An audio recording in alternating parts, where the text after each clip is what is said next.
ఖచ్చితంగా వస్తారు. లేదు ప్రభుత్వ వ్యతిరేక ఓటు శాతం పెరిగి ఉంటే చంద్రబాబు నాయుడు గారు వస్తారు. అంటే ఎన్డీఏ కూటమి రైట్ రైట్.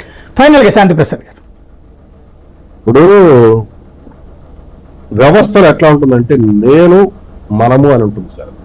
నేను అనేది వ్యక్తిగతము, మనము అనేది సామాజిక. చంద్ర సాంబశివరావు గారు నేను అనే అంశం మీద మాత్రం మాట్లాడి తప్ప మనం అనేది మాట్లాడలేదు. నేను అనే దాని మీద వ్యక్తిగత బెనిఫిట్ ఎంత ఇచ్చినా అది కుటుంబము ఆ వ్యక్తి బాగుపడతాడు కానీ బాగుపడతాడు. సమాజం ఎప్పుడు బాగుపడుతుంది? అభివృద్ధి ఉన్నప్పుడు. అభివృద్ధి అనేది అందరికీ వర్తిస్తుంది.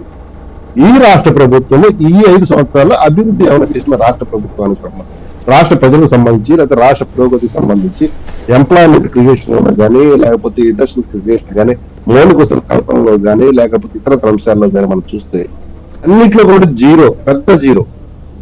రైట్. విడిగా పెడదామండి మళ్ళీ, ఎందుకంటే అక్కడికి వెళ్తే బిగిన్ చేసుకోవాలి. ఇవాళ ఈ టాపిక్ వరకు మాట్లాడితే బాగుంటుంది. సంక్షేమ పథకాలు వాళ్ళు చెప్పింది అది right.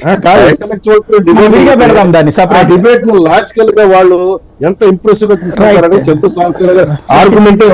Right right right right. ఇక్కడ మనం చూడాల్సింది వ్యవస్థగా మట్టి నాశనం అయితే వ్యక్తులుగా వాళ్ళకి బెనిఫిట్ వెళ్ళింది. రైట్ రైట్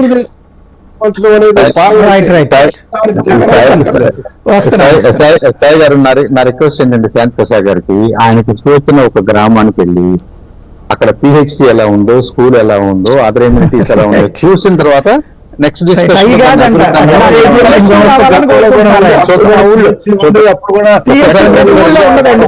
సచివాలయం ఉండదు అది.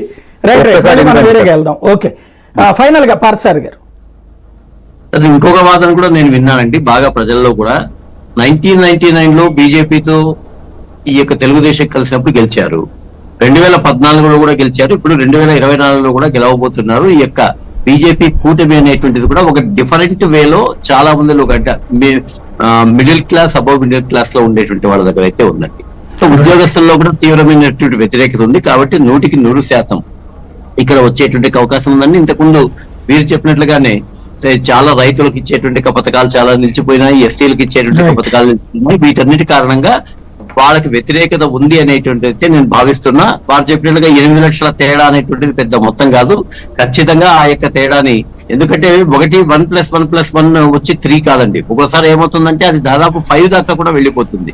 ఇప్పుడు అదే జరుగుతుందని చెప్పేసి నేను 2014 వచ్చినటువంటిది 5 లక్షల తేడా, 2019 ఇప్పుడు మీరు చెప్పినట్టు ముగ్గురు కలిపితే 8 లక్షల తేడా. కలవకపోయారు కాబట్టి అప్పుడు 20 లక్షల తేడా వచ్చింది. 3 కలిసినప్పుడు ఇది వచ్చింది తేడా. రైట్, ఇప్పుడు ఎట్లా ఉంటుంది అన్న చూద్దాం. థ్యాంక్ యూ వెరీ మచ్ అండి సాంబశివరావు గారు.